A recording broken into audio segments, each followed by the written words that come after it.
Bonjour et bienvenue au 54e épisode de Board Game Duel, le podcast sur les jeux de société où deux jeux s'affrontent dans un duel sans merci. Je suis votre hôte Sam et avec moi j'ai Vince. Et aujourd'hui, notre thème c'est les jeux dont le titre est aussi le nom d'un vaisseau spatial qui est dans le jeu. Je sais ce que vous vous dites là, il y en a beaucoup des jeux comme ça, là, comme comment on va faire pour en choisir juste deux là. Mais ne vous inquiétez pas, on est des professionnels, on les a tous essayés, puis on vous sort la crème de la crème. Fait que moi, je vais vous parler de Black Angel. Et moi, je vais vous parler de ISS Vanguard. Mais ça va être pour plus tard dans l'émission. Avant tout ça, comme le veut notre tradition depuis 1 an maintenant, on va revenir sur le duel de l'an passé. Et l'année passée, notre thème, c'était les drafts on a map. Un autre thème assez spécifique, merci. Donc, j'avais parlé de Inish, un jeu où on va drafter un petit nombre de cartes qui vont être les actions qu'on peut faire. Il y a plusieurs conditions de victoire à surveiller en même temps. C'est pas tant un jeu de troupes sur la carte où on se tape tout le temps sur la gueule, qu'un peu il y a de la négociation, il y a, tu choisis tes moments quand est-ce que tu veux te battre, tu peux cohabiter, il y a de la majorité, il y a le draft qui est super important aussi. On a les cartes exploits là qui sont les espèces de cartes rouges vraiment wild qui ont des pouvoirs super situationnels mais comme vraiment forts qui peuvent venir brouiller les cartes d'un draft qui est très tight là autour de pas beaucoup d'actions au final là. Donc ça a déjà été un de mes jeux préférés. Il a baissé un peu parce que une game qui va bien, que ça va vraiment bien, c'est vraiment cool, mais il y a des fois où des groupes avec qui ça clique un peu moins, ou la façon que les cartes y sortent, on dirait que ça donne une expérience un peu plus fait que il y a des games un peu moins le fun, mais les games le fun sont vraiment mémorables. Ouais, moi j'avais aimé aussi à deux, étrangement. Je trouvais que ça fonctionnait bien parce que souvent t'as plus de cartes dans le fond qui se proposent à toi, puis tu peux savoir un peu qu'est-ce que ton opposant a. Tu peux un peu mieux justement choisir tes cartes parce que t'as une idée de ce qui se passe en face de toi. Ça, je trouvais que ça rajoutait un petit twist, un petit défi supplémentaire. Puis toi, de ton côté? Ah ouais, excuse. Puis moi, si je me rappelle bien, c'était Blood Rage, ça. Là? Oui. Bon, c'est ça. C'est un jeu mémorable. Hein? Non, mais c'est là en part ça, tu sais, tu disais le titre de l'épisode, puis j'étais comme, il me semble que ça fit avec Blood Rage. Il me semble que c'est. Puis là, t'as dit Inish, là, j'étais comme, ça doit être Blood Rage. On voit ici toute la préparation. Donc, je viens de dire qu'on était des professionnels. Complètement. Non, c'est parce qu'on est pro qu'on peut improviser comme ça on the fly, là, tu sais. Ah, c'est ça. C'est tellement cool. On n'a même pas besoin de préparation. Ça a l'air absolument tout. Ça paraît pas, en fait. Ça paraît pas. Mm-hmm. OK. Fait que Blood Rage. 12 map avec des vikings. On a des monstres qui vont se promener sur la carte. L'idée, c'est qu'on va drafter des cartes qui vont nous permettre d'avoir différentes habilités, différentes actions. On doit manager des points de rage, qui sont en fait des points d'action. Puis chaque action qu'on va faire va nous coûter un certain nombre de ces trucs-là. On va raider des villages, tabasser des méchants. C'est un jeu où est-ce qu'on se tape dessus, qui est très interactif, où la carte évolue beaucoup parce que justement on se tape dessus pas mal. Puis d'une partie à l'autre, c'est ça devient très différent parce qu'on a toutes des cartes différentes puis des objectifs différents. Ouais, ben moi je joue sur BGA de temps en temps. Là. En tour par tour, des fois les games sont un peu longues, là, surtout quand que tout le monde peut se joindre au combat puis que tout le monde passe puis ça revient à toi puis non, je passe encore, je veux toujours pas me battre, tu sais. Ouais. Mais non, le jeu il est cool, mais je pense que sur une table en personne, si j'ai un groupe qui est prêt à jouer à un jeu où on se tape dessus, j'en ai d'autres que j'aime mieux que je vais sortir avant lui, je pense. Moi, je trouve que il y avait quand je me l'étais procuré, il y avait comme une grosse renommée, puis j'ai beaucoup aimé, mais j'avais vraiment des attentes, je pense, impossibles à réaliser par rapport à ce jeu-là.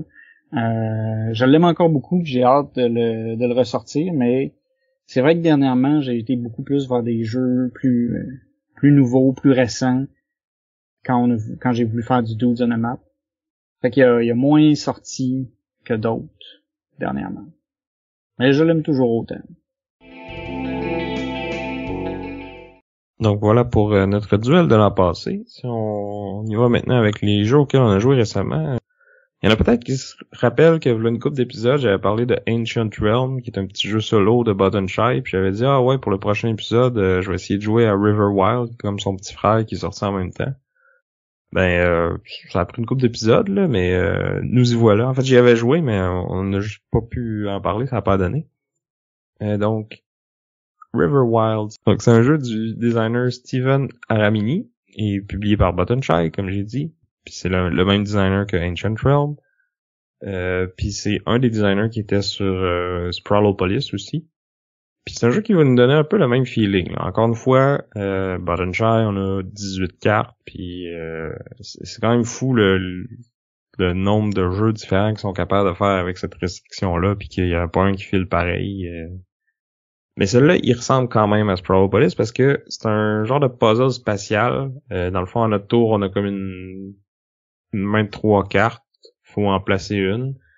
Puis sur les cartes, dans le fond, mettons sur la carte de départ, il va y avoir comme une montagne avec une rivière qui s'écoule. Puis là, on va comme rajouter nos cartes à la suite de cette rivière-là. Puis sur les cartes, il va y avoir soit des bouts de terre ou des bouts de rivière. Puis il y a des petits bouts de montagne qui peuvent un peu comme faire les deux. Puis les cartes sont comme splittées pas tout le temps de la même façon. Là. Fait que ça se peut que notre rivière elle s'élargisse ou elle se rapetisse un peu. Puis comme faut mettre les cartes aux endroits où que ça fit avec ces restrictions géographiques-là, si on veut. Puis c'est ça, on va placer nos 18 cartes. Puis on va essayer de former des îles entre deux embranchements de notre rivière, dans le fond. Puis sur les petits bouts de terre, il va y avoir des animaux, mais aussi des objectifs de score. Puis pour qu'un objectif de score soit valide, il faut que cette carte-là, dans le fond, soit placée dans une île qui va être fermée à la fin de la partie. Et qu'on ait un certain nombre d'animaux bien particuliers sur cette île-là. Fait qu'il y a différents types d'animaux, là, puis c'est tous des animaux un peu fantastiques. Là, on a des dragons, des licornes, des jackalopes. Pas le Bugjov? Ouais, le fameux Bugjov. Fait que c'est ça, on place nos cartes. On est tout le temps déchiré entre comme essayer de fermer notre île, mais essayer d'y rajouter des animaux pour qu'elle score plus de points, puis des cartes qui ont des petits éléments dans la rivière qui peuvent aller, si t'es mets à côté d'une condition de scoring, mais elle va valoir plus de points, donc t'es tout le temps un peu à te casser la tête à genre comment je peux placer ma carte de façon optimale pour faire le plus de points possible, mais tu sais, soit que tu places des animaux, mais là tu t'abandonnes un peu les points qu'il y a sur cette carte-là, ou soit tu places tes points, mais là tu rajoutes pas d'animaux à ton île dans ce temps-là, fait que là elle scorera pas non plus, tu sais. Ouais, puis c'est ça, puis je sais pas si t'avais précisé que c'est un jeu solo. Ouais, non c'est vrai, je pense que je l'avais pas dit, mais en tout cas oui, c'est un jeu exclusivement solo. Mais tu sais, à la limite, Sprawlopolis, ils disent c'est 1 à 4, mais c'est vraiment le même principe. Là, t'as 3 cartes, t'en rajoutes une. En tout cas, j'imagine que bien motivé, tu pourrais le faire à 2, puis ça changerait pas grand-chose. Là. Ouais, mais tu sais, c'est que dans le fond, tu te bats, tu bats le score, le pointage qui est indiqué par le jeu, là, puis t'essaies de battre ton propre record tout le temps. Là. Ouais, c'est ça, comme une table, plus si tu dépasses un certain niveau, ben t'es potable, puis si plus ton score est haut, plus que le commentaire va être positif, là. Un peu comme dans Ancient Realm, d'ailleurs. Fait que c'est ça, moi j'avais backé la campagne qui proposait les deux. Tu sais, j'ai joué aux deux, les deux ça ressemble beaucoup. Ils me font penser à Sprawlopolis aussi. Je pense que si je n'avais juste un à recommander, ça serait probablement Sprawlopolis. Du fait qu'il est plus versatile, il est vraiment fait pour être joué à plusieurs. Là. Il y a des petites règles de plus. Puis il y a plus d'extensions aussi. Riverwild venait avec une extension aussi, je l'ai pas essayé encore, je pourrais pas dire si c'est bon ou pas. Mais c'est ça, tu sais, c'était cool, mais pas à s'acheter par terre non plus, mais en même temps, tu sais, c'est un petit wallet game qui a pas coûté cher, puis que je peux jouer une couple de fois, puis le mettre de côté, revenir plus tard, ou peut-être le revendre, puis tu sais, si vous aimez les jeux solo, les petits jeux de patience, tu sais, ça prend 15 minutes à jouer, il y a presque pas de setup, tu sais, tu brasses tes cartes, puis t'es parti, là. Fait que c'est pas le jeu de l'année, mais c'était bien. Ouais, comme tu dis, ça fait ça, un petit jeu de patience, t'as un petit 15 minutes à tuer, tu sais pas trop quoi faire, tu sors Riverwild de ta poche arrière, puis tu te fais une game sur un coin de table. Là. Ben, ça prend de la place quand même, là. Faut que t'aies un grand coin de table. Ok. Parce que tu sais, toutes tes cartes vont être étalées à la fin, puis tu joues pas, mettons, sur un plateau dans un avion, là. Ouais. Ouais, parce que dans le fond, c'est ça. Puis en fonction de comment ta rivière va être placée, tu sais, ça peut être... Elle peut être super large comme elle peut être super longue. Fait que, tu sais, ça va varier d'une partie à l'autre. Donc, c'était Riverwild de Steven Aramini et Bodenshy. Puis toi, Vince, à quoi t'as joué très très récemment? Ben, très très récemment, j'ai joué avec toi sur BGA à My City Roll and Build, designé par Reiner Knizia et publié aux éditions Cosmos. Dans le fond, My City Roll and Build, c'est un peu comme My City, j'allais dire Roll and Write. Ouais, mais c'est ça, en version Roll and Write. Fait qu'on on a un peu le même principe qui revient. On a une petite campagne, un peu legacy, mais pas dans ce cas-ci, tu sais, c'est vu que c'est du roll and write, ben c'est qu'on arrache nos feuilles puis on dessine dessus puis on prend une nouvelle feuille quand on a fini. Mais la feuille, elle change d'un épisode à l'autre, dans le fond. C'est un peu comme le même principe que dans l'autre, tu collais des stickers pour que le plateau il change un peu, là. Mais dans ce cas-ci, c'est que chaque épisode a comme sa feuille qui lui est propre. Et pour faire, dans le fond, pour déterminer c'est quoi les formes de bâtiments qu'il va falloir dessiner sur notre feuille, on va brasser des dés. Puis les dés vont avoir, il y a un dé qui indique la forme du symbole du bâtiment. En fait, il y a 2 dés qui vont décider de la forme, puis un de la couleur, je pense. Ouais, exact. Là, ici, les couleurs, c'est ça, vu que on est équipé avec des crayons de plomb, ben, c'est de dire, OK, c'est des bâtiments qui vont être hachurés, c'est des bâtiments qui vont avoir des X dessus, ou c'est des bâtiments que tu barbouilles. Mais c'est le même principe, t'as 3 couleurs, puis faut que tu essaies de maximiser tes points. Puis chaque épisode a comme sa règle spécifique pour cet épisode-là qu'il faut que tu essaies de respecter pour faire plus de points. Les règles du jeu original vont revenir aussi. On va essayer de couvrir les roches, on va essayer de laisser les arbres libres, on va entourer les puits, on va faire des buildings de même couleur adjacents le plus possible. Fait qu'on se retrouve en terrain connu, à la différence que quand on joue à My City, on a un pool de bâtiments spécifiques. Tu sais, on sait qu'il va y avoir un bâtiment bleu, admettons, de 4 de long. Ben, il y en a un qui va se faire trasher dans le game, mettons, mais toutes les autres, c'est qui vont sortir éventuellement. C'est ça. Puis tu sais surtout que s'il y en a un qui est particulier qui est sorti, il peut pas revenir. T'en as une copie. Mm-hmm. Là, en ayant le système de rouler des dés, là on est un peu au gré du hasard. Ça veut dire que certaines pièces peuvent revenir plus qu'une fois. Puis il y a des pièces qui ont des chances de juste vraiment jamais arriver parce que en fonction des dés, ben il y a des résultats qui sont moins fréquents que d'autres. Ça change l'aspect de pousse ta chance qu'il y avait dans My City. Parce que tu sais, oui, tu sais que tous les buildings vont sortir ou presque, mais tu sais pas dans quel ordre. Tandis que là, tu sais pas nécessairement s'ils vont sortir ou pas, puis tu sais, ça se peut que t'aies, comme tu dis, là, 5 fois de suite le gros carré de 4 que tu seras pas capable de placer. Une autre différence avec l'original, c'est que plus tu passes puis que tu places pas de building, plus cher ça te coûte en points de pénalité. Il y a aussi l'aspect que ton score final de ta campagne, c'est juste c'est le total de tes points de tous tes épisodes. C'est pas comme dans l'autre que le gagnant faisait 2 checkmarks, puis le deuxième une, puis les autres pas, tu sais. Fait qu'il y a quand même des petites différences. Puis au final, ça reste un jeu quand même assez similaire. Puis moi, j'ai trouvé... En tout cas, j'ai pas fini la campagne encore, mais à date, je le trouve un petit peu moins bon. Parce que justement, t'as pas la prédictabilité que t'avais dans My City avec le deck de cartes, là. Tu sais, oui, sur BGA, c'est bien fait parce qu'ils te disent les probabilités que chaque morceau sorte pis tout ça, mais comme... Je sais pas, j'ai mieux aimé l'original. Tu sais, je vous dirais, si vous l'avez aimé puis que vous voulez autre chose, ben il y a My Island qui vient de sortir, qui est un peu le même principe, mais au lieu d'être une grille carrée, c'est avec des cases hexagonales. Ça a l'air quand même assez cool, fait que moi j'irais plus vers ça que vers la version Roll and Build. Tu es d'accord avec ça? Ouais, non, moi je suis tout à fait d'accord, c'est ça, tu sais. J'aime mieux My City que My City Roll and Build, justement, du fait de la prédictabilité, parce que, tu sais, il fallait que tu te laisses du jeu quand tu jouais au jeu original, mais tu savais, tu sais, qu'admettons, tu pouvais laisser un trou à une place et dire, ben, je le sais qu'à un moment donné, ce morceau-là, il devrait sortir, puis je vais pouvoir le boucher avec ça.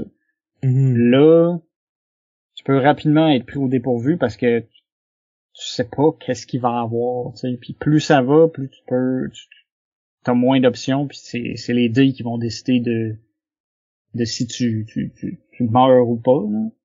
Mais t'as quand même moyen de te placer pour rester le plus ouvert possible, le plus longtemps possible, tu sais.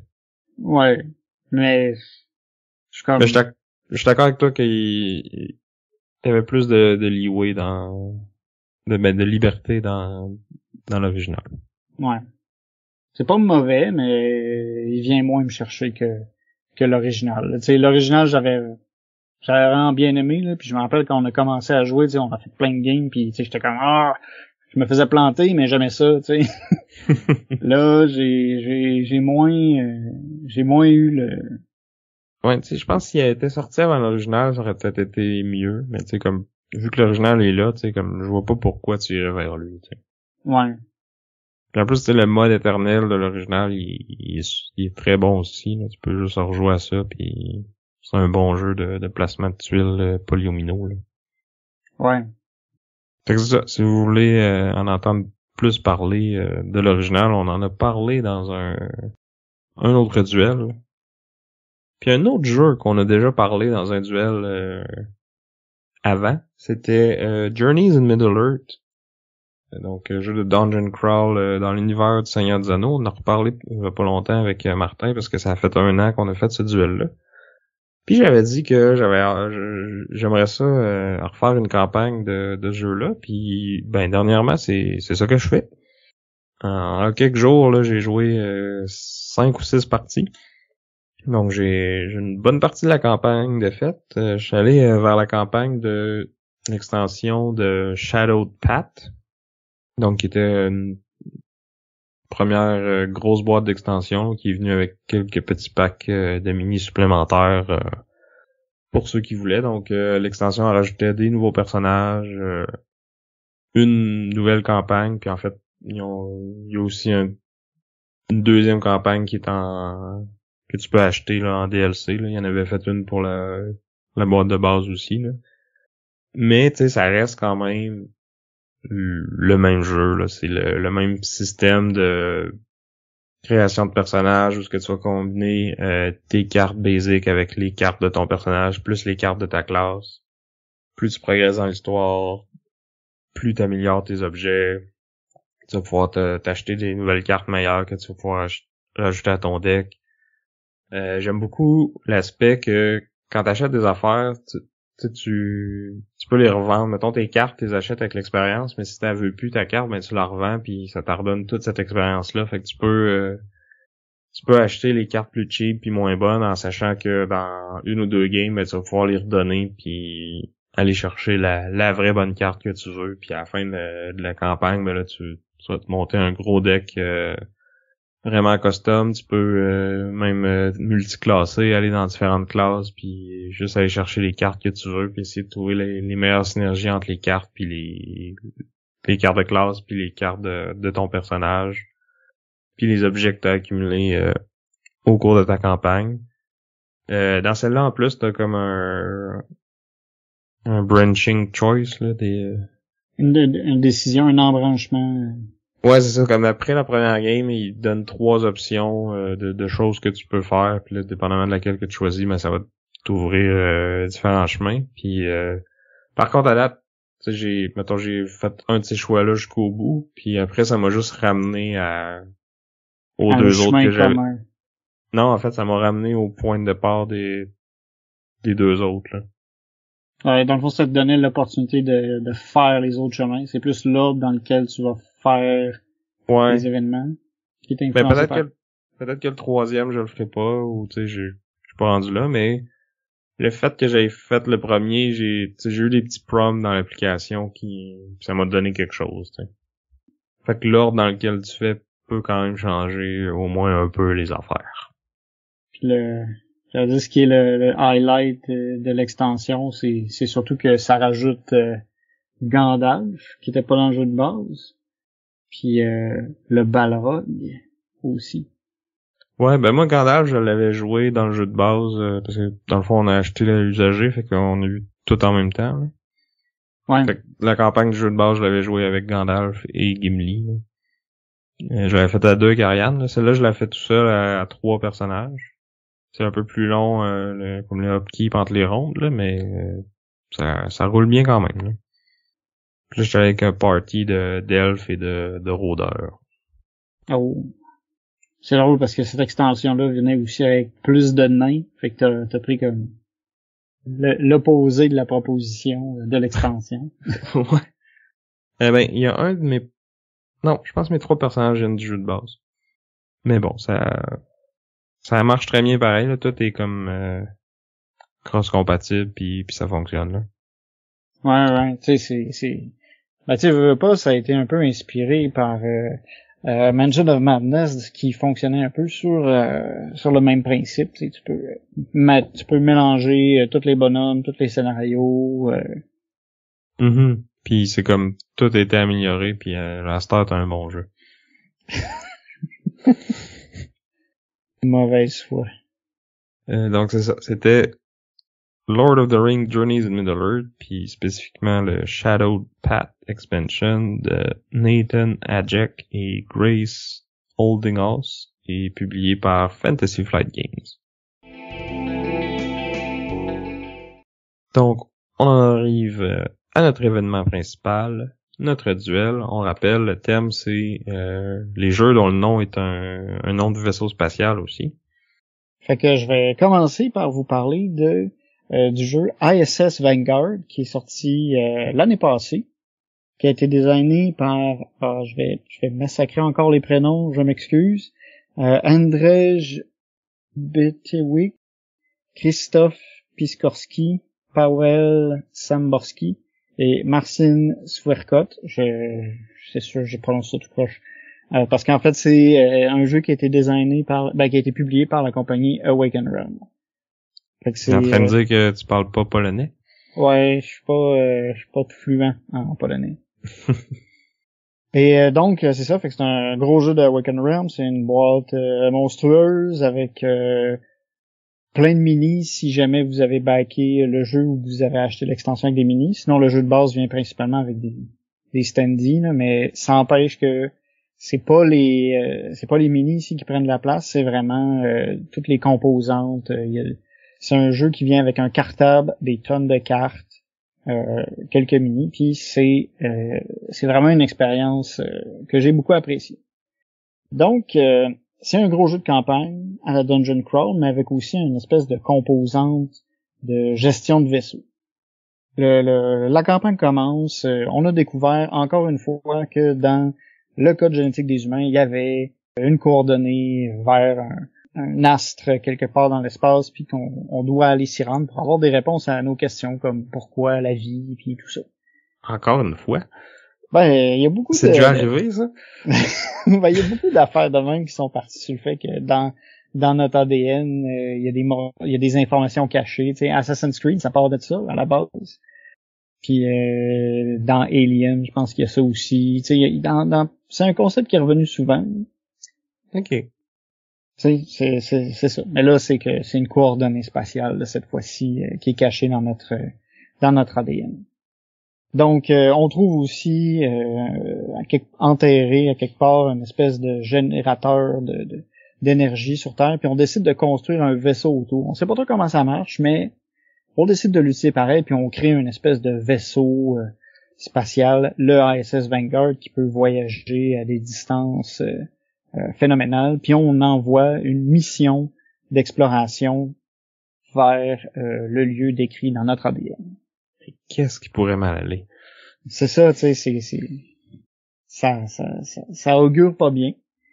Mais finalement, on arrive là-bas, blablabla, on trouve plein de systèmes solaires à explorer finalement, parce que ça, c'était juste le début de notre aventure cosmique, où il va falloir débarquer sur des planètes, les explorer, essayer de comprendre qu'est-ce qui se passe, essayer de retracer le chemin de nos ancêtres, puis comprendre qu'est-ce qui nous attend. Et tout ça se fait justement dans une campagne. Je vais arrêter d'en parler pour éviter de spoiler, parce que je pourrais facilement gâcher certaines surprises. Mais c'est ça. Fait qu'on a cette prémisse-là, puis on va commencer par avoir une phase de gestion de vaisseau.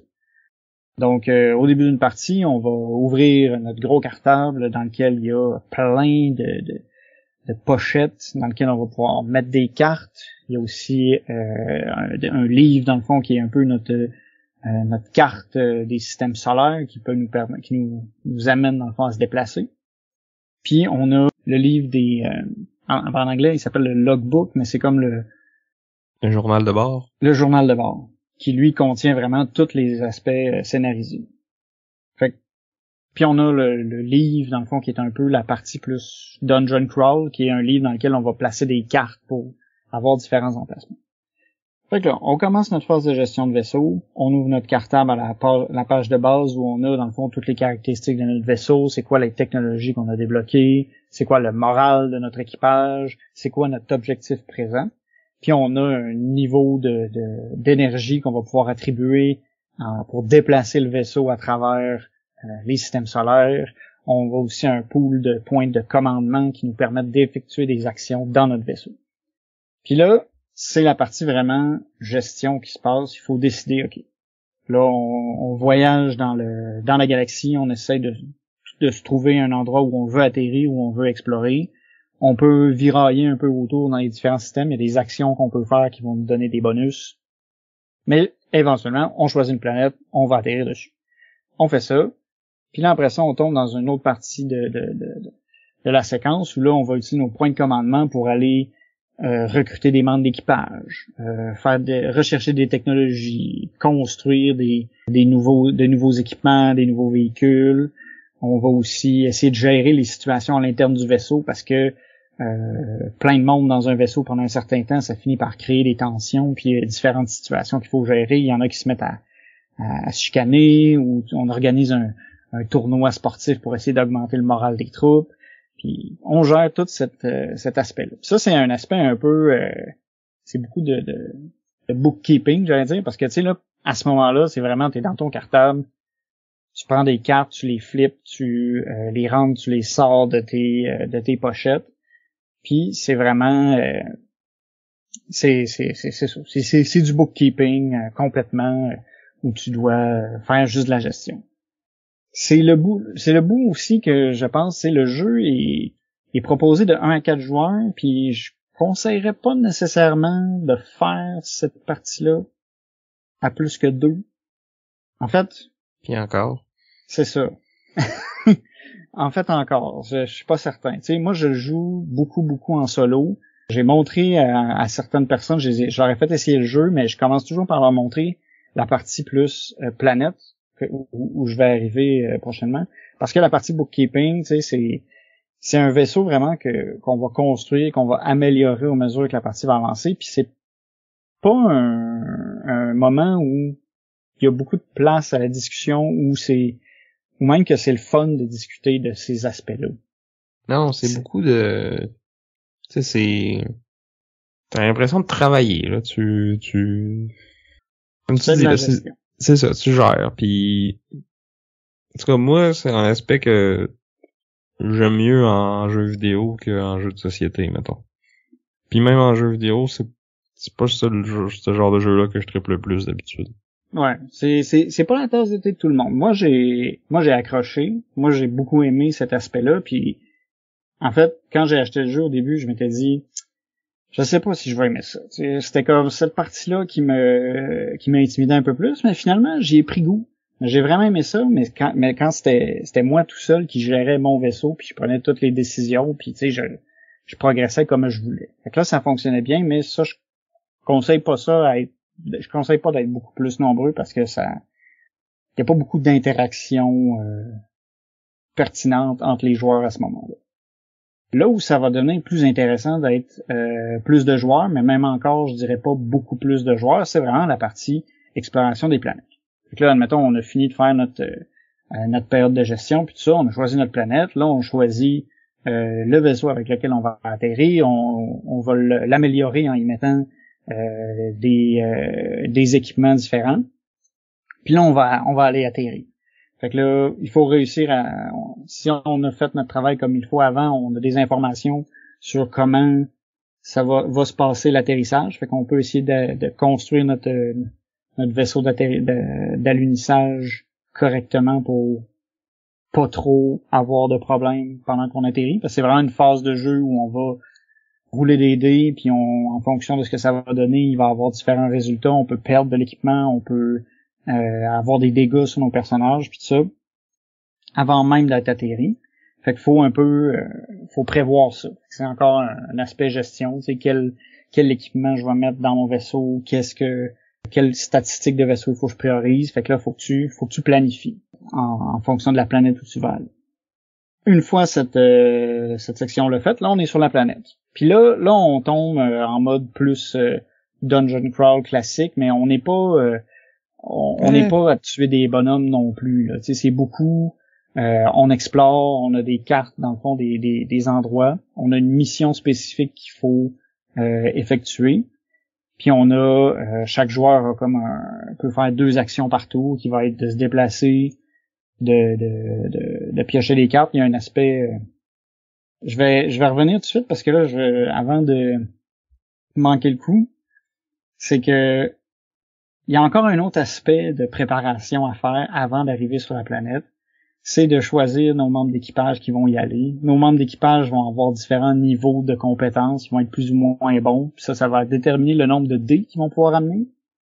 Chaque section a comme ses dés attitrés, puis ses membres d'équipage attitrés. Fait qu'il faut que tu choisisses qui t'amène. Si cette personne-là peut pas amener tous les dés que tu as déjà achetés, ben faut que tu choisisses les dés que tu vas amener. Après ça, il y a un aspect de deck building-ish, dans le sens où on a un gros paquet de cartes. Selon le niveau de ton personnage, tu peux amener des cartes d'un niveau maximum, puis là, il faut que tu choisisses lesquelles t'amènes, puis tu as un minimum qu'il faut que tu respectes. Fait qu'il faut que tu prépares ça. Puis chaque membre d'équipage va aussi avoir de l'équipement, puis il y a de l'équipement commun que tu peux apporter. Fait qu'il faut que tu gères tout ça en fonction des informations que tu as été capable de récolter d'avance. Mais une fois sur la planète, ben des fois c'est pas ça qui se passe. Ça va pas si bien que ça des fois. Puis t'allais m'interrompre, Sam, quand j'ai parlé de Dungeon Crawl, Ouais, ben ça ressemble, mais tu sais c'est pas y a pas beaucoup de combats, mettons là, c'est pas c'est plus de l'exploration puis des skill checks. Ouais. Définitivement, oui. Tu te promènes, t'explores. T'sais, à toutes les fois que tu arrives à une nouvelle place ou que tu réussis un objectif secondaire, mettons, ou un test particulier, ben t'as un petit logbook là avec l'application là qui c'est narré par des acteurs puis tout là. Ça c'est quand même bien fait, quoi, que j'ai pas trouvé que les acteurs sont tous particulièrement bons là, mais au pire tu peux le lire toi-même. Mais bref, c'est ça, tu fais des skill checks, puis là, les différents personnages, comme tu dis, il y a comme 4 classes qui sont toujours présentes, puis là, tu choisis un membre d'équipage qui appartient à cette classe-là pour chaque mission, puis là, il y en a qui vont être meilleurs pour faire certains tests que d'autres, là. Puis parce que les tests, dans le fond, ils vont te demander soit des symboles particuliers ou carrément genre un certain nombre de dés, peu importe le résultat que tu as eu. Fait que tu sais, t'as un petit aspect de genre, est-ce que je pousse ma chance puis j'espère tomber sur les symboles que j'ai besoin, ou est-ce que je dépense plus de dés pour être sûr de l'avoir, tu sais. Parce qu'après que tu les aies roulés pour un test, ces dés-là, ils vont comme dans ton pool de dés qui ont été utilisés. Il va y avoir des façons de les ramener disponibles, mais tu sais, à chaque fois que tu fais ça, soit que tu prends des ressources, ou soit que tu perds un dé de façon permanente pour cette mission-là. Expédition-là, ouais. C'est ça. Fait que c'est un peu comme le timer de ta partie, là. Plus tu roules de dés, ben, plus tu t'épuises, puis à un moment donné, ben, tu pourras plus rien faire, tu sais. Exact. Puis, tu sais, avec ces jets de dés-là, tu peux aussi t'aider avec les cartes. Les cartes vont souvent pouvoir t'offrir soit de rerouler des dés, mais aussi d'utiliser tes dés pour faire des actions différentes que le jet que tu as essayé. Fait que, mettons, tu t'es essayé à faire une tâche X puis t'as pas eu les symboles qu'il fallait, ben, mais dans tes mains, t'as une carte qui te permet d'utiliser ces symboles-là pour faire autre chose, ben, tu peux comme rentabiliser ces dés-là. T'as aussi d'autres équipements, c'est ça, qui peuvent te donner des symboles particuliers pour un jet de dés seulement pendant la mission. Fait que tu peux mitiger un peu le hasard en étant bien préparé.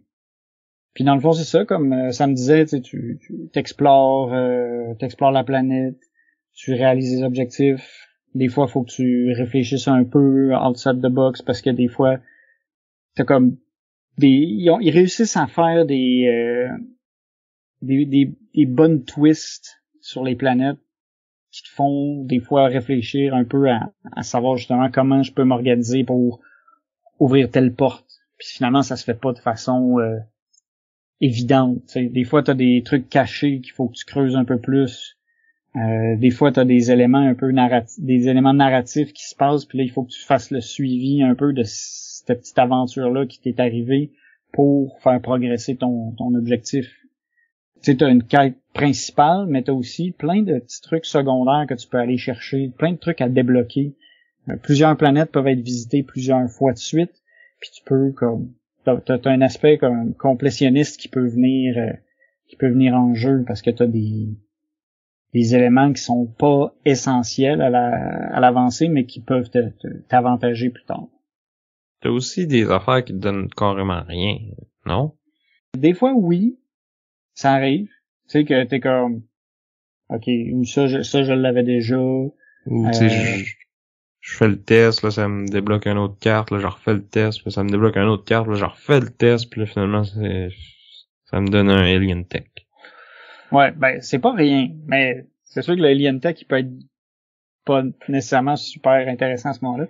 Parce que, ouais, c'est que tu peux ramasser, dans le fond, des trucs sur les planètes, fait que tu ramasses des spécimens de minéraux, de technologie, des micro-organismes, tout ça, c'est des découvertes que tu fais qui vont pouvoir être utilisées soit pendant la mission elle-même ou dans la phase de vaisseau. Ça peut être des ressources qu'il faut que tu payes pour pouvoir débloquer des technologies ou construire des bonus. Fait que tu sais, c'est des trucs qui peuvent être qui sont intéressants à aller chercher pour la phase vaisseau par la suite.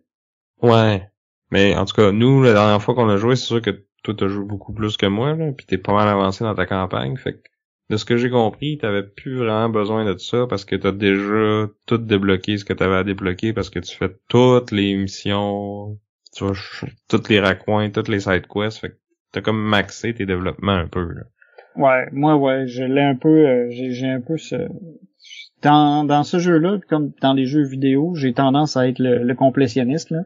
Quand on me dit, ben, t'as cette quête secondaire-là, tu peux faire. Ben là, je fais, il faut que je la fasse. Fait que là, j'avais des technologies qu'il fallait que je débloque. Je me suis arrangé pour les débloquer. Fait que j'allais chercher sur les planètes les découvertes qu'il me fallait précisément. Tu sais, comme j'avais un truc à m'amener, c'est il fallait que pour réaliser ce projet de recherche-là, il fallait que je trouve une technologie alien rare.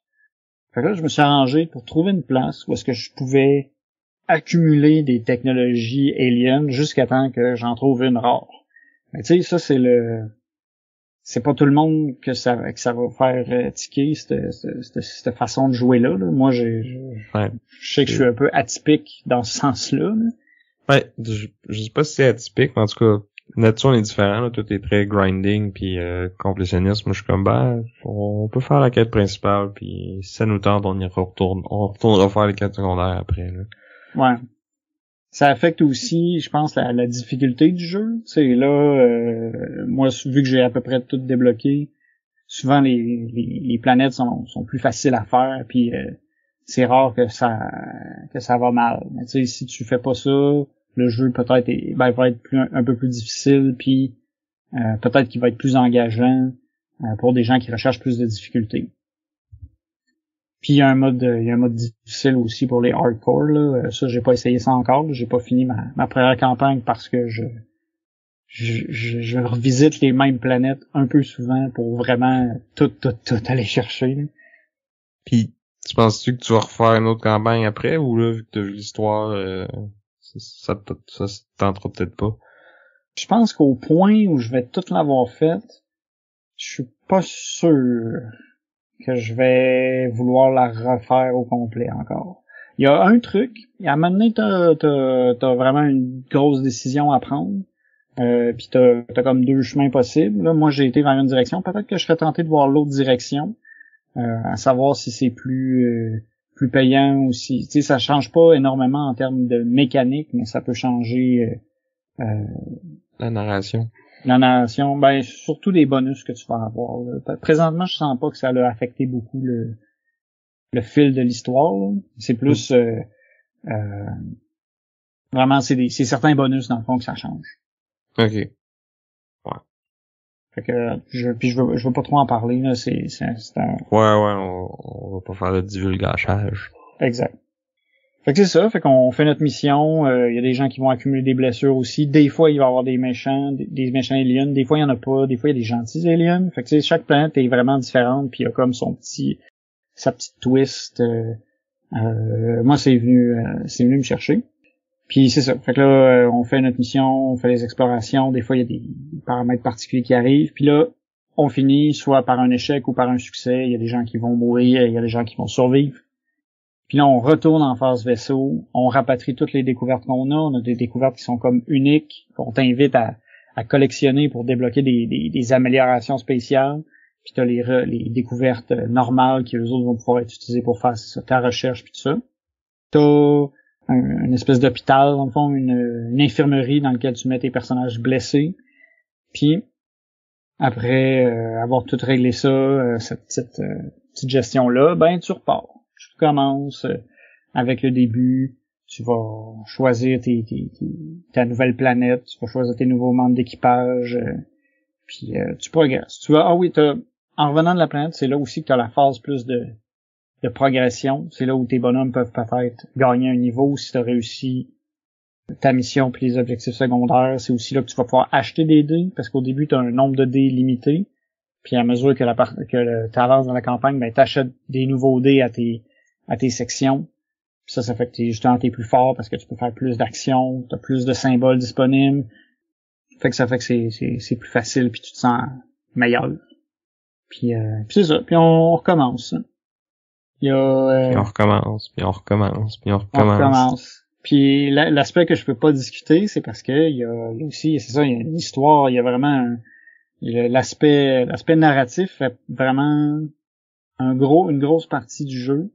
T'as vraiment c'est ça, une histoire, t'apprends des trucs, t'as des twists, t'as des trucs à faire qui sont particuliers, t'as des trucs un peu plus horreur, t'as un peu tout qui arrive, tous les scénarios qui peuvent se passer dans un vaisseau spatial vont probablement arriver. Il y en a plusieurs des fois tu te fais prendre par surprise, puis c'est tannant. C'est je pense l'aspect qui est venu le plus me chercher, c'est l'aspect campagne puis l'aspect aventure dans l'espace, l'exploration, on se sent dans un mode sci-fi là où est-ce qu'on va découvrir l'inconnu, puis plus on en apprend, plus on se sent comme qu'il faut agir, qu'il faut faire quelque chose, puis qu'on progresse dans l'histoire.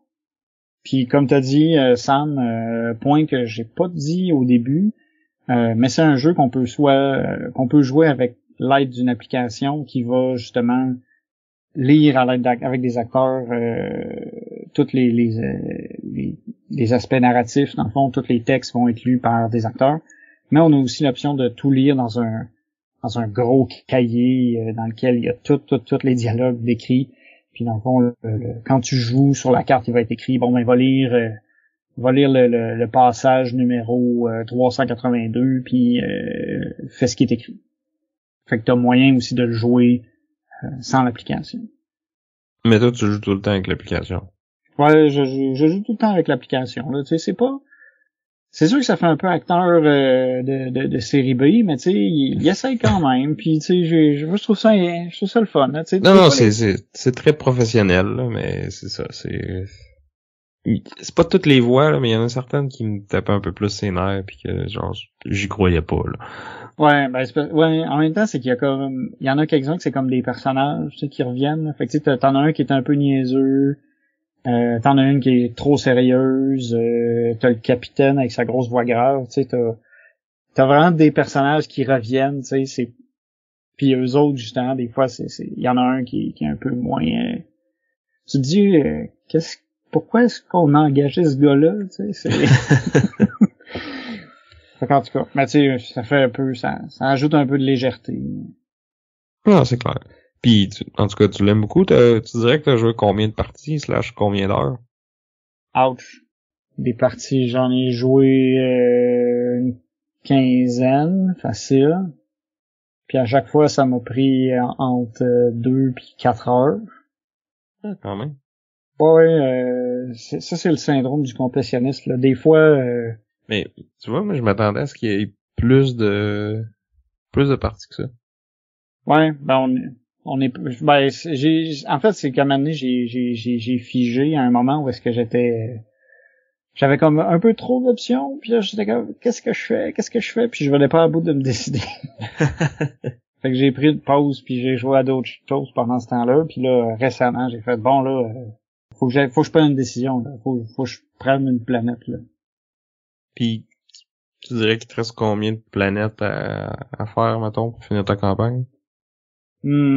C'est dur à dire, tu sais, en termes d'objectifs, je pense que je suis aux 2/3, mais j'ai vu qu'il y a des objectifs qui ont tourné rapidement, là. Il y a comme à un moment donné, c'était une planète, puis l'objectif était était fait, puis une autre planète, clac, il y en avait un autre qui était fait. Alors que là, il y en a d'autres que c'est vraiment plus long, parce que je prenais mon temps pour aller faire toutes les planètes qui étaient associées à cet objectif-là, puis même que si je passais à l'autre d'après, je revenais en arrière. Fait que j'ai envie de dire que j'aimerais dire que je suis aux 2/3, parce que ça voudrait dire qu'il me resterait encore pas mal de games à jouer, mais je pense plus que je suis aux 3/4. Mais en tout cas, ouais. Fait que t'as quand même plusieurs dizaines d'heures de jeu, là. Ouais. Puis j'imagine qu'il y a plein d'extensions avec des nouvelles campagnes, puis ouais, il y en a quelques-unes. Il y a quelques extensions. Il y a, je pense, 2 campagnes de plus. Puis moi j'ai juste une extension. C'est une extension qui qui donne des objectifs à tes personnages. C'est comme une gestion de plus à faire pendant la mission pour améliorer tes bonhommes. Tu sais, c'est pas ça rajoute un petit peu de personnalité à ces personnages-là quand même, là, tu sais. Ouais. Ils ont leur petit objectif personnel, puis ils veulent faire ça, puis tu peux comme fabuler un peu sur pourquoi qu'ils voudraient ça, tu sais. Ouais, puis en fait, en plus, ça vient avec justement des dialogues. Chaque personnage a comme il y a un autre, ça vient avec un autre livre avec d'autres numéros, puis chaque personnage a comme une petite mise en situation, puis là t'en apprends un petit peu sur ce personnage-là, puis là tu fais son objectif, puis là t'en rapprends un petit peu dessus. C'est vrai que ça fait que tu t'attaches un peu plus à ton bonhomme parce que tu y investis plus de temps, puis il est plus juste une carte, tu sais, il y a comme une petite histoire avec. Mm-hmm. C'est sûr que moi, tu sais, tout cet aspect-là, je l'ai pas vu ben parce que j'ai pas fait la campagne au complet. On a joué quelques parties ensemble. Une fois, on a juste fait la partie exploration. L'autre fois que on a fait la partie gestion ensemble, mais c'est plus comme toi qui le faisais, puis tu sais, je me contentais plus de regarder, là. J'avais pas beaucoup de input, là, par le fait que toi tu l'as fait plein de fois, puis tu sais que je veux Si c'était pas mon vaisseau, c'est ça, puis je veux pas scraper ta campagne non plus. Ouais. Non, c'est ça. Mais ou j'aurais pu l'améliorer, mais tu sais, je vais te laisser faire tes erreurs, là, c'est correct. Mais tu vois, c'est aussi pour ça que cette partie-là, genre, la faire en équipe, je pense que ça serait beaucoup plus long que ce que ça devrait être vraiment. Ben, je pense qu'à deux, ça pourrait peut-être être pas pire, dépendamment avec qui tu le fais, tu sais. Ouais. Moi, mon comparatif, c'est, mettons, Gloomhaven, là, qui est une autre grosse campagne, puis qui a une petite partie upkeep entre les scénarios aussi. C'est sûr que dans Gloomhaven, la partie upkeep est plus, c'est pas aussi poussé, là, puis y a pas tant de choses que ça à faire, puis tu vois, moi, c'est pas ma partie préférée de Gloomhaven non plus. Fait que, tu sais, de pousser plus là-dedans, je sais que c'est dans cette direction-là que Frosthaven a pris. J'ai hâte de voir si je vais aimer ça ou pas. J'ai pas commencé à jouer encore, mais tu sais, j'aurais pas le goût là de me taper toute cette campagne-là. Parce que tu dis oui, tu pourrais le faire tout seul puis faire la partie exploration avec d'autres joueurs, mettons, là, mais j'ai l'impression qu'il perdrait quand même une bonne partie de l'expérience de jeu. Là. Ouais, parce que c'est un peu ça qui fait aussi que tu t'appropries le vaisseau, l'équipage, tout ça, tu sais. C'est ça, tu sais, c'est engageant, mais ça se joue, c'est pas le fun à trop de monde, je pense, parce que non, ça va devenir trop long et fastidieux, là. Tu sais, par exemple, tu sais, je veux recruter des nouveaux bonhommes. Tu t'en vas dans la baraque, je pioche 6 cartes, puis là, je dois décider, bon ben, dans ces 6-là, il y en a 4 qui vont être sélectionnés, puis qui vont aller, puis il y en a un dans chaque section. Là, c'est dire, bon, ben, lesquels on prend.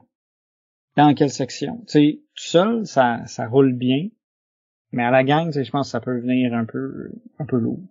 Mm-hmm.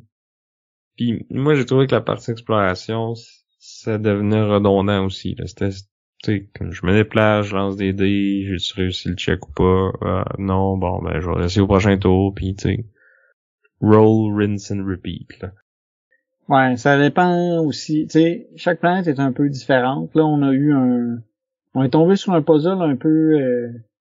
Tu sais, c'était la dernière qu'on a faite. Je pense que je dirais pas qu'elle était représentative des autres puis du fun que j'ai eu aux autres. Parce que moi, je t'avoue aussi que celle sur laquelle on est tombé à un moment donné, j'étais comme ouais, faut que ça finisse là. Ben même l'autre qu'on avait fait avant, c'était-tu mieux, c'était-tu pire? Je sais pas, tu sais, c'était un peu moins long, mais encore là, je sais pas. Tu sais, tant mieux si toi tu sais, clairement du trip, puis tu sais, ça paraît la façon que t'en parles, puis t'aurais pas passé autant d'heures sinon, mais c'est ça. Moi, je pense pas que j'aurais fait la campagne au complet, là. Ouais, c'est pas pareil aussi vu que, tu sais, finalement, moi, l'aspect gestion, il est venu me chercher. La thématique sci-fi aussi. En fait, ça m'a redonné le goût de relire la science-fiction là, à cause de ce jeu-là. Puis, tu sais, c'est venu comme me rappeler que j'aime ça. Tu sais. Puis qu'il n'y a pas juste Star Wars dans la science-fiction. Tu sais. fait que ouais, moi, mettons que j'ai pas été, il a coûté cher. Il coûtait cher, mais si tu fais la campagne au complet, t'en as pour ton argent, là. Ouais, puis j'ai eu ben du fun, puis je regarde pas. C'est ça. Bon ben. Qu'est-ce que tu veux de plus? Je sais pas. Peut-être un truc plus euro. Ah ouais, c'est sûr que ça serait mieux. Donc, de mon côté, je vais vous parler du jeu Black Angel, qui a été designé par Sébastien Dujardin, Xavier Georges et Alain Orban, et publié par Pearl Games. Peut-être que c'est des noms qui vont vous sonner une cloche parce que c'est la même compagnie puis le même trio d'auteurs qui avait fait le jeu 3. On avait parlé dans un de nos premiers épisodes de jeu à 3, justement. C'est celui avec David. Oui, c'est ça. Donc, ce jeu-là, il est sorti en 2019, il était très anticipé. Tout le monde disait, ça va être comme 3, mais dans l'espace, ça va être malade. Il y avait eu un gros hype dessus, puis finalement, tu sais, il est sorti, le monde en a parlé un peu, puis on dirait qu'il est un petit peu tombé dans l'oubli après. Mais pourtant, je trouve que son plus gros défaut, c'est qu'il est pas aussi bon que 3. Mais tu sais, c'est comme si tu me dis, ta peinture est pas aussi belle que la Joconde. Ben, ok, oui, mais ça veut pas dire qu'elle est pas belle, tu sais. Finalement, c'est le cri, tu sais. Ouais, c'est ça, tu sais. C'est juste.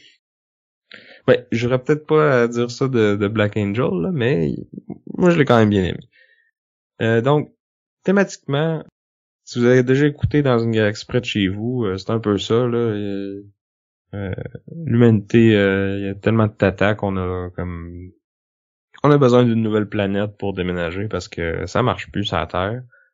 Fait que dans un futur pas si lointain, on construit le le Black Angel pour transférer l'humanité sur une nouvelle planète habitable. Sauf que là, dans ce scénario-là, toute l'humanité est emportée, puis ils sont cryogénisés dans le vaisseau, puis ils vont se réveiller seulement quand que le vaisseau va atteindre la nouvelle maison. Puis dans le fond, c'est des AI, des intelligences artificielles qui vont gérer le vaisseau, mais comme c'est l'humanité, ben chaque nation en fait son AI, puis ils vont toutes compétitionner pour savoir c'est laquelle la meilleure qui a vraiment réussi à faire que le vaisseau il est arrivé à destination. Au lieu d'avoir fait un AI qui aurait peut-être été plus efficace puis qui aurait pas mis des bâtons dans les roues des autres AI. Thématiquement, ça aurait été mieux comme jeu coop, mais je trouve ça quand même très drôle, puis ça marche quand même pareil. Ouais. J'allais dire, comme à 3, ben, tu finis par haïr tes voisins. Puis comme à 3, ça va être un jeu de placement de dés. Donc, on va brasser des dés. Plus on a de robots dans les différentes sections du Black Angel, plus on va brasser de dés associés à cette section-là. Donc, il y a 3 couleurs de dés. Puis si j'ai 3 robots dans le bleu, un dans le jaune, puis un dans le vert, ben quand je rebrasse mes dés, je vais brasser 3 bleus, un jaune, puis un vert. Donc c'est ça. À mon tour, j'ai 2 options. Soit je rebrasse mes dés, parce que j'en ai plus assez, ou ceux que j'ai ne me plaisent pas. Fait que c'est comme ça que tu vas resetter ton plateau personnel, refaire ton pool de dés, puis c'est comme ça que tu vas aussi faire progresser la fin de la partie. Parce que dans le fond, à côté du plateau du vaisseau, on a comme un plateau espace, puis on a la figurine du Black Angel qui va être comme dans le milieu de tout ça, puis à toutes les fois qu'on rebrasse nos dés, dans le fond, le Black Angel va progresser vers la nouvelle planète qui s'appelle thématiquement Space, je pense. Ou Space, en tout cas. Le Black Angel va progresser vers sa destination à toutes les fois qu'on fait ça. Puis c'est quand même clever la façon que c'est fait, c'est qu'on va avoir comme une espèce de rangée de tuiles, puis là, le Black Angel il est dans le milieu, on l'avance de 1, puis après ça, on prend la dernière derrière, on la flippe de côté, puis on va la renvoyer en avant, puis on va tout décaler. Fait que le Black Angel, il est comme tout le temps dans le milieu du plateau, mais le plateau va comme évoluer, là, un peu comme un genre de tapis roulant, si on veut. Puis rendu à un certain niveau, tu sais, en début de partie, il y a comme un jeton qui est sur la tuile qui est la plus en avant, puis quand cette tuile-là va tomber totalement en arrière, puis qu'elle va revenir en avant, ben c'est là qu'on va mettre la planète devant. Donc ça annonce que dans quelques tours ou rondes, si on veut, la partie va se terminer. Fait que ça, c'est l'option B, je rebrasse mes dés puis je fais avancer le vaisseau. Ou option A, je prends un de mes dés puis je fais une action avec. Fait que là, chaque dé peut être utilisé pour 2 actions différentes. Ils ont chacun leur action spécifique, si on veut. Puis on a une action qui peut être utilisée par n'importe lequel des dés qui nous permet de prendre des petits vaisseaux puis partir de notre Black Angel puis d'aller se promener sur les différentes tuiles. Dans le fond, il y a certaines de ces cases-là qui vont avoir des planètes de différentes couleurs qui correspondent, dans le fond, aux 3 couleurs de dés, mais aussi aux comme 3 races d'aliens avec lesquelles on peut interagir puis qui sont comme nos alliés dans notre mission. Fait qu'on va pouvoir envoyer des petits vaisseaux avec des robots dedans, puis comme créer des liens avec ces aliens-là. Donc, il y a deux types de missions diplomatiques qu'on peut faire, si on veut. Fait qu'il y a des missions qui nous permettent de rajouter des emplacements avec une action spécifique. Donc, si j'ai un vaisseau là, je peux utiliser un dé de cette couleur-là pour acheter des points en convertissant certaines ressources, par exemple.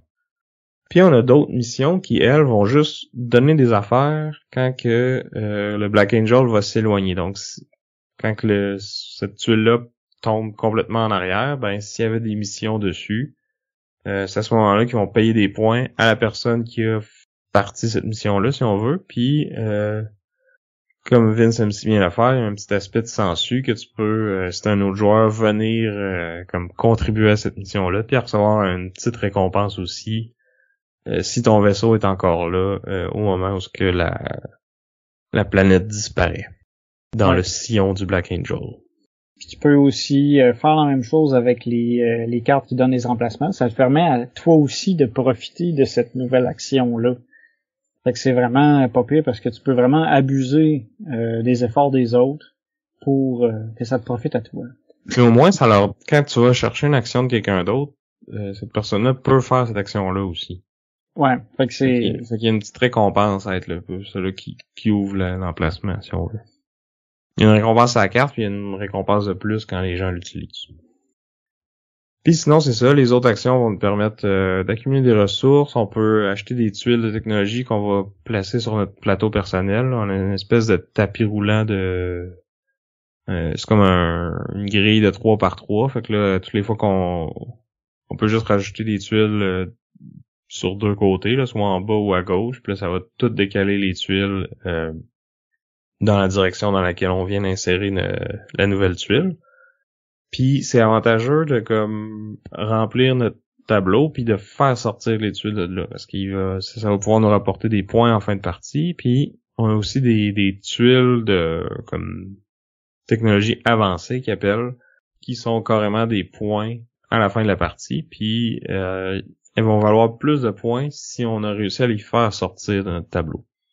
Parce que sinon, dans le fond, sur chacune de ces tuiles-là, il y aura certaines conditions, comme par exemple, faites tant de points par tuile jaune qu'il y a dans ton plateau à la fin de la partie, ou par combinaison de X ressources. Mais l'affaire, c'est que quand elles sont sur mon plateau, elles valent juste 4 points maximum, tandis que quand elles sortent, on va les mettre dans un des 3 emplacements disponibles pour ça, puis là, plus on va jouer de cartes de la couleur de cet emplacement-là pendant la partie, plus notre tuile de technologie avancée va avoir un potentiel de faire de points. Parce qu'au début du tour, on va aussi jouer, on peut aussi en fait jouer une carte des différentes couleurs qui sont les mêmes couleurs que les 3 couleurs de dés dans le fond. Fait que si je joue une carte jaune devant une rangée ou une colonne, je vais activer toutes les tuiles de cette couleur-là dans cette rangée ou cette colonne-là. Puis chaque tuile de technologie que tu es allé chercher va te donner des bonus, là, soit d'accumuler des ressources, de déplacer des vaisseaux, te donner plus d'ouvriers, activer des tuiles qui sont autour, ce genre de trucs-là. Puis finalement, un peu comme dans 3, on a un petit aspect semi-coop, si on veut. Donc on a comme dans 3, on avait les envahisseurs qui attaquaient la ville de 3. Ben là, dans celui-là, on a une race d'aliens méchants qui s'appelle les Ravageurs qui viennent attaquer le Black Angel, qui vont pouvoir endommager les dés ou les emplacements d'action. Donc quand une action est endommagée, ça va baisser la valeur des dés qui l'activent. Donc puis plus mon dé est haut, plus forte va être mon action. Donc si le vaisseau devient trop endommagé, les actions commencent à être moins bonnes. Fait que si tout le monde laisse ça aller, ça peut arriver que ton vaisseau il s'en prend plein la gueule puis que tu peux rien faire. Puis à l'inverse, des fois on dirait que tout le monde met la main à la pâte puis tous les ravageurs se font clairer puis ton vaisseau il fly comme une corvette là, ou comme un Faucon Millennium ou un Romano Fafard. Ouais. Il s'en sort bien, puis c'est surtout que tu rentabilises plus chaque action que tu vas effectuer.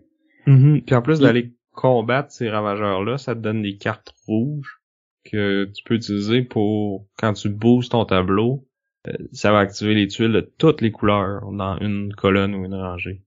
Donc ça peut te donner plus de bonus. Mais par contre, les cartes rouges vont pas booster ton scoring de fin de partie avec tes technologies avancées. Fait que c'est ça, il y a beaucoup de choses à considérer, beaucoup de trade-off dans chaque chose que tu fais. Puis un autre aspect qui est comme dans 3, c'est que tu peux aller acheter les dés des autres. Donc dans ce cas-ci, tu payes une ressource puis tu vas prendre le dé. Ça fait moins mal que dans 3 parce que tu peux juste en faire acheter un à la fois. Ouais. Déjà. Puis en plus, ils ont prévu une mécanique que tu peux, dans le fond, payer la même ressource, le même coût que ça te coûterait pour acheter un dé à quelqu'un d'autre, mais au moment où tu brasses tes dés, tu peux t'en réserver un. C'est ça, qui pourra plus être volé par les autres, mais ça te coûte quand même une ressource. Fait qu'encore là, tu sais, est-ce que ça vaut la peine? Être sûr de pas te le faire prendre, mais en même temps, t'auras peut-être pas assez de ressources pour aller acheter ceux des autres. Fait que tu vas-tu faire de quoi de bon avec ce dé-là? La situation peut changer au moment où ça va être à ton tour de l'utiliser. C'est touché. Ouais, c'est pas évident, c'est des belles décisions. Mais je trouve que justement, il est un peu moins sauvage que 3 sur cet aspect-là. Puis c'est sûr que à 3, j'ai l'impression de souvent subir le vol de dés à répétition. Mais c'est peut-être juste moi aussi, peut-être ça vient me chercher. Là. Mais cet aspect-là dans Black Angel, j'ai trouvé plus intéressant. J'ai trouvé ça intéressant. J'avais l'impression d'être un peu plus, de moins me faire dévorer par les autres joueurs, puis d'avoir un peu plus de garder le contrôle un peu sur ce qui m'arrive. Moi, je pense que je suis d'accord. Il y a moins de fourberie dans celui-là. Ouais. Mais il y a quand même beaucoup d'interactions. Que ce soit avec les achats de dés ou tout l'aspect d'envoyer les petits vaisseaux puis de participer aux missions des autres puis d'aller piggybacker sur leur travail. Là. C'est un aspect que les deux on avait apprécié de Squaring Circleville, mais dans celui-là, tu retrouves un peu cette facette-là aussi, tu sais. Ouais, non, je trouvais ça intéressant parce que, tu sais, ça fait aussi que, tu sais, des fois, t'as des nouvelles actions intéressantes qui apparaissent, puis là, tu te dis, je vais peut-être aller vers ça, finalement, tu sais, ça te fait que ta petite stratégie va des fois changer radicalement parce que tu vois une nouvelle action qui est accessible ou que il y a quelqu'un qui a mis une planète qui va prendre le bord rapidement, puis là tu dis ben vite, je vais envoyer un ovni là pour au moins faire ce petit point là pour éviter de perdre de l'avance. Mm-hmm. Je trouvais ça bien. Ça rajoute un aspect très tactique, tu sais, il y a un aspect stratégique de genre OK, bon, j'ai pris ces tuiles de technologie avancées là, ça veut dire c'est ça qui va me rapporter des points en fin de partie. Qu'est-ce que je peux faire pour maximiser ça, mais en même temps des fois tu laisses ça de côté parce que comme tu dis, il y a quelqu'un d'autre qui a ouvert une autre opportunité, fait que là ça vaut plus la peine d'aller faire ça tout de suite puis de remettre à plus tard de scorer mes points ou d'aller acheter mes tuiles, mais là ça se peut que quelqu'un d'autre vienne me l'acheter finalement, fait que tu sais oui, il y a un aspect stratégique, mais il y a un aspect très tactique. La situation va changer d'un tour à l'autre, surtout à plus de joueurs. Donc je trouve que c'est un beau mélange de court puis de long terme. Là.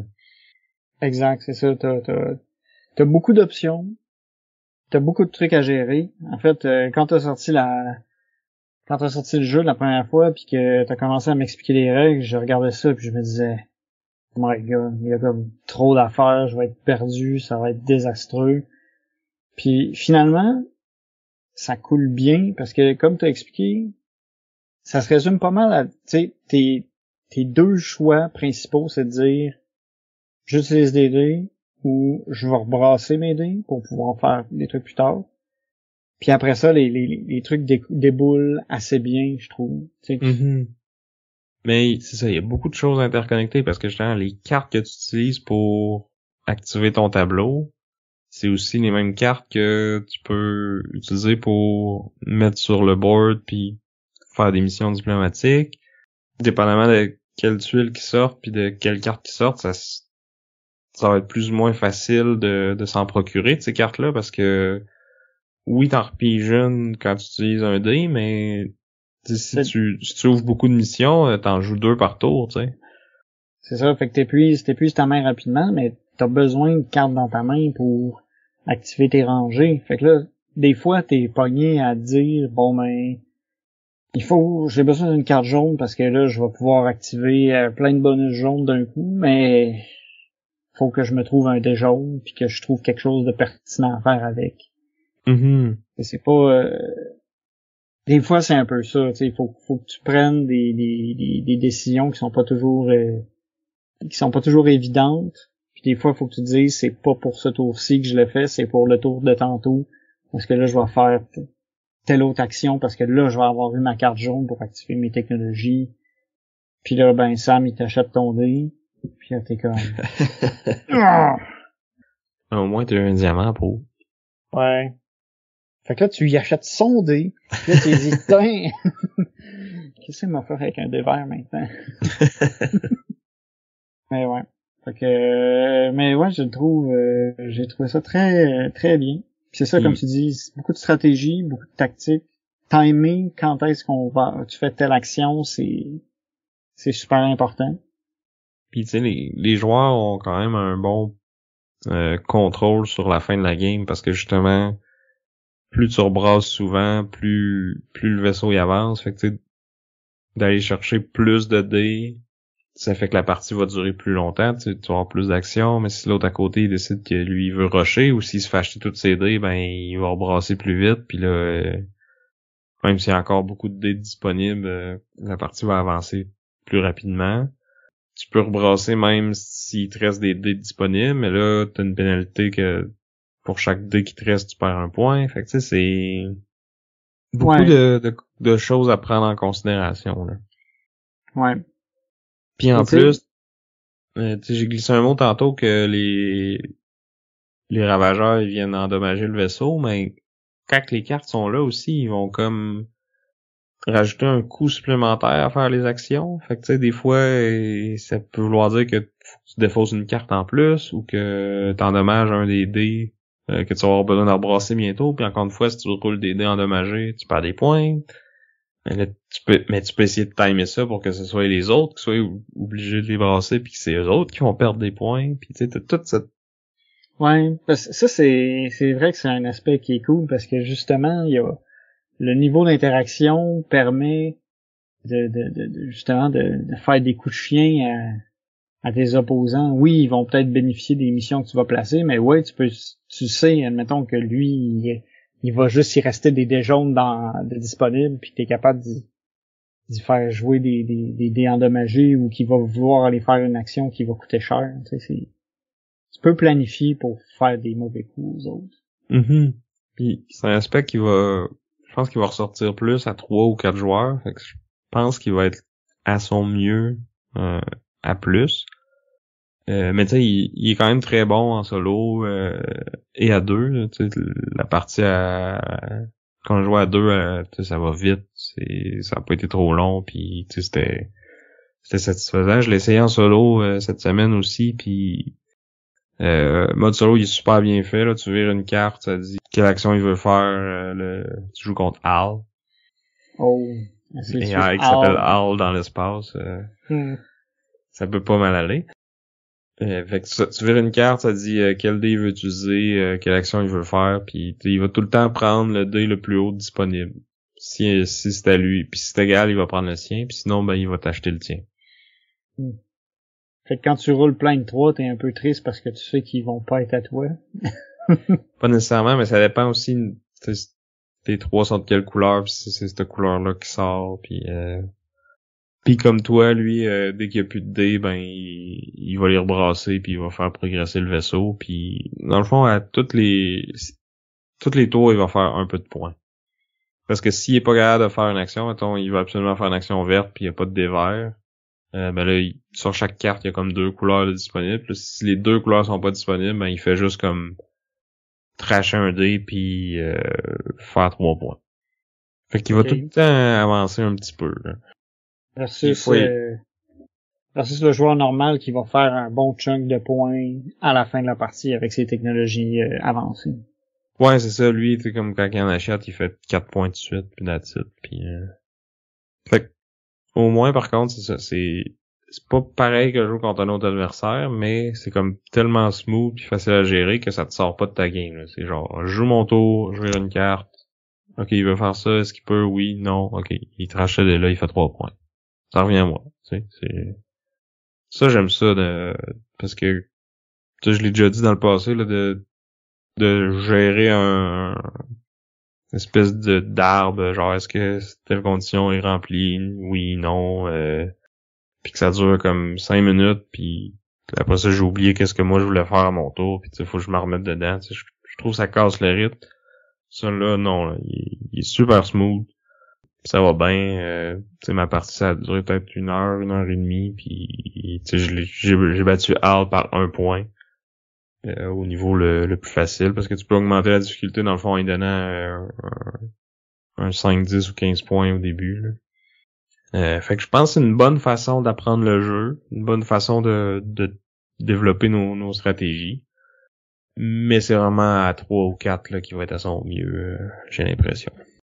Ouais, c'est là que l'interaction va être au maximum, puis ça va être un peu plus spicy.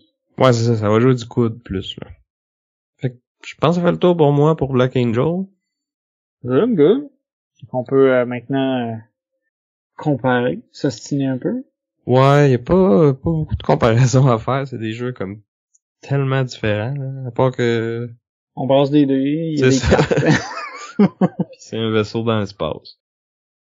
C'est vrai que puis tu sais, il y en a un qui est co-op, puis l'autre qui est hautement interactif, compétitif. Tu sais, on a vraiment des styles opposés. Ouais, puis t'as une grosse campagne, puis un euro conversion de ressources, puis fait le plus de points possible. Ouais, on est dans deux trucs assez différents. Niveau look, ISS Vanguard, il est magnifique. Je dirais juste ça, là, c'est super beau, là, puis j'ai pas les mini, puis je suis pas triste, là, les standees sont super beaux, ils font la job, puis je pense même que dans ce cas-ci, c'est mieux d'aller avec les standees. Puis même les personnages, c'est des mini, par contre. Ouais, les bonhommes c'est des mini, mais toutes les autres affaires, toutes les bonhommes, les méchants, les monstres, c'est des standees, puis je trouve ça c'est mieux comme ça parce qu'au final tu vas peut-être avoir un alien sur la planète sur laquelle tu vas être, fait que tu vas sortir un standee par game. Fait que la mini, je trouve que c'est dans ce cas-ci c'est un peu overkill. Fait que en tout cas, mais tout ça pour dire il est super beau, les dessins sont vraiment magnifiques, tu sais, les couleurs pis tout ça, toutes les planètes ont l'air très différentes. Sur les cartes aussi, il y a plein de dessins, il y a beaucoup d'illustrations, puis je le trouve vraiment très très beau. Black Angel, il est bien, il est fonctionnel. Moi, je le trouve plus beau, en fait, que ISS Vanguard. Là. C'est Ian O'Toole qui a fait le design graphique pis tout, pis tu sais, les icônes sont claires, pis t'as comme une petite tête de jeu qui vient avec aussi pour confirmer. Là. Mais un coup que t'as compris l'iconographie, c'est quand même assez clair qu'est-ce qui fait quoi. Puis tu sais, la palette de couleurs, ça fait très néon, là. Ouais. C'est genre bleu, mauve, ça flash. En tout cas, moi, il y a beaucoup de monde qui l'ont comparé à 3 puis qui trouvaient que 3 était mieux au niveau gameplay. Je pense que c'est vrai, mais niveau thème puis niveau look, Black Angel, il y a une grosse coche au-dessus. Là. Moi, ce qui m'impressionne, c'est que le plateau, il est quand même dense, mais le choix de couleurs, justement, ça fait qu'on peut facilement se retrouver. Mm-hmm. Ben, je pense Ian O'Toole, il est reconnu pour ça. Là. C'est lui qui fait souvent les jeux de Vital Lacerda. Là.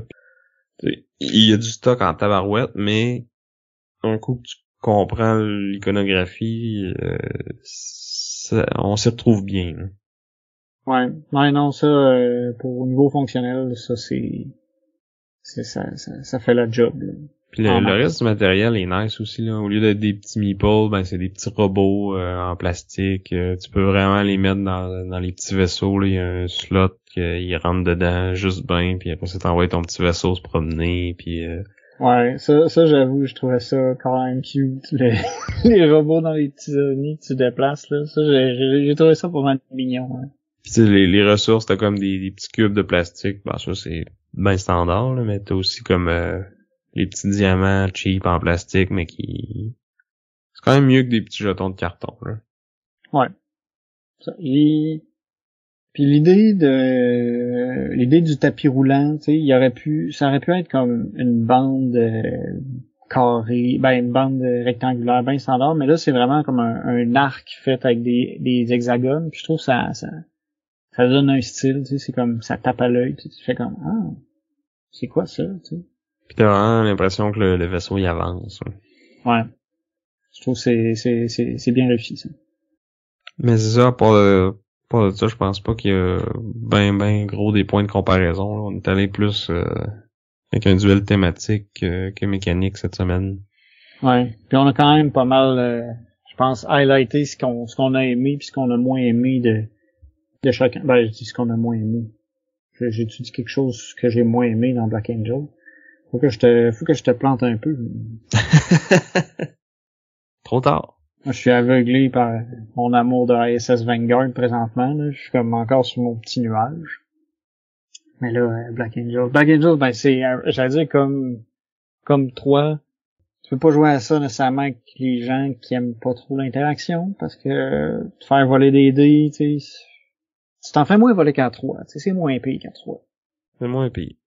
Mais il est quand même une coche un peu plus compliquée, je pense. T'as beaucoup d'affaires à gérer. C'est ça, mais beaucoup d'affaires simples, mais c'est ça.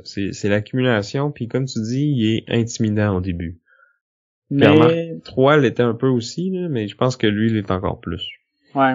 Ouais, non, sérieux, sérieusement, je pense que quelques minutes après que t'aies commencé à expliquer le jeu, je me suis dit, j'aimerais pas ça. Ça va être too much. Je me suis dit, ouais, non, qui me propose ça. Puis finalement, ça a bien marché. Finalement, ça a été le fun. Puis tu sais, c'était beaucoup plus simple. Une fois que tu comprends que tu brasses des dés ou tu utilises des dés, ça va bien.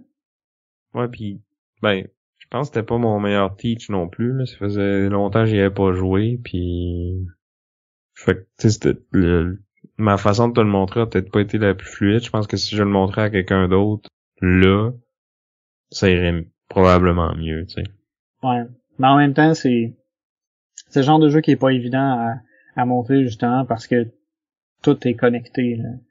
Tu sais, je mets mon dé à une place, je fais l'action, je pogne une carte de cette couleur-là. Le tour d'après, ben, je vais utiliser cette carte-là pour la mettre à côté de cette rangée-là de mon plateau qui va me permettre d'activer ces technologies-là. Là, après ça, je vais m'acheter une technologie, je vais glisser les technologies dans un sens, il y en a une qui saute, je la mets à côté. C'est ça, à un moment donné, ça devient... C'est dur de savoir par où commencer, vu que tout est relié. Mm-hmm. Mais comme je dis, après 2 tours, t'as tout compris, puis ça va bien, là. Ouais. Puis, il y a peut-être une couple de fois que tu vas faire comme, ouais, il aurait peut-être fallu que je fasse telle affaire, là, 3 tours, puis là, il est trop tard. Ouais. Mais ça nous est arrivé de devoir aller regarder dans les règles, mais avec Black Angel, ça n'a pas été trop pire. Avec ISS Vanguard, ça, c'est c'est une autre affaire. Ça, c'est le truc, je pense, avec lequel j'ai de la misère avec ISS Vanguard, c'est le livre de règles qui est pas bien fait. Quand t'as un glossaire à la fin de ton livre, pis tu dis, ben, pour avoir telle règle, check ces 3 pages-là, puis il y a une de ces pages-là qui te dit, va checker telle autre page. C'est pas optimal pour essayer d'avoir une réponse. Puis quand t'as 2 sections du livre différentes qui parlent d'une règle qui se répètent en partie, mais qui disent pas toute la même affaire après, tu sais, c'est pas évident, là. Des fois, c'est c'est pas simple de se retrouver dans ce livre-là. Alors que le jeu, à côté de Black Angel, là, c'est beaucoup plus simple à gérer, là. Mais le livre de règles fait que quand t'as une question, c'est difficile d'avoir une réponse. Black Angel, qui était beaucoup plus complexe, je trouve, à prendre en main, on a pu trouver nos réponses quand on en a eu besoin. Ouais. Ouais, le livre est quand même pas si pire, mais des fois, il est organisé de façon un peu bizarre aussi. Je dirais pas que c'est un des meilleurs que j'ai vu, mais tu sais, c'est loin d'être le pire aussi. Ouais. Mais en tout cas, il était mieux que ISS Vanguard. Vous avez qui, tu sais, il aurait eu besoin d'un éditeur. Ouais. Ou il aurait eu besoin d'avoir, tu sais, comme FFG fait, là, tu sais, un learn to play puis un référence. Mm-hmm. Good. Je pense que ça fait le tour pour nous. Ouais. Ça va être à vous de parler maintenant, nos auditeurs et auditrices. Dites-nous, c'est quoi votre jeu avec un titre de vaisseau préféré? Allez-vous être #Team Sam avec Black Angel? Ou #Team Vince avec ISS Vanguard? Ou est-ce que vous avez d'autres jeux qui fit dans ce critère, ma foi, très populaire? Oh. Venez nous dire ça en commentaire YouTube, sur notre page Facebook, sur notre Instagram. Il va y avoir des photos des deux jeux d'ailleurs. Vous allez pouvoir voir de quoi ils ont l'air. Ou vous pouvez venir sur notre Discord, jaser avec nous. On aime toujours ça. Lire vos commentaires, discuter de jeux, d'épisodes, de quoi que ce soit avec vous. C'est toujours plaisant pour moi d'interagir avec ceux et celles qui nous écoutent. Merci à tous ceux qui le font, puis tous ceux qui sont encore là. Merci à Chrysalis pour notre chanson thème. Un merci tout spécial à nos supporters Patreon. Donc, si vous voulez nous encourager, vous pouvez aller voir ça. C'est tout dans la description du show. Vous aurez entre autres accès à notre segment en dessous de la table. Ouais, où est-ce qu'on discute un peu des coulisses de Board Game Duel, qu'est-ce qu'on a pensé de l'épisode à chaque fois, puis il y a des petites sections vidéo aussi, les dessous de quand on a tourné ton vidéo d'entraînement contre David. Que t'as battu d'ailleurs. Que j'ai battu. J'ai réussi à relever le défi. J'ai battu David Couteau, professeur Board Game, à Next Station London. Ça a quand même pris 2 games. Ouais. Fallait juste le battre une fois. Ouais, c'est ça les paramètres. Ouais. Good, fait que merci à vous, puis sur ce, j'étais Vince. Et je suis encore Sam. Et on vous dit à plus. Bye. Guards of Atlantis. Ah, je l'avais pas dit encore.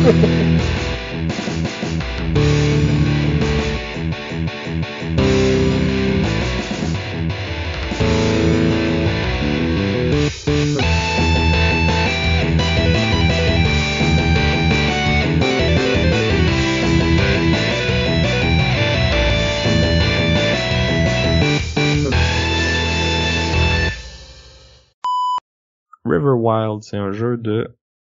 Parce que j'étais comme parti sur une image du jeu pour me rappeler des détails. Moi aussi, je suis super préparé, mais moi, je vais le couper, fait que ça paraîtra pas. Ah. Tu le mettras dans le bloopers au moins. Ah, on va voir.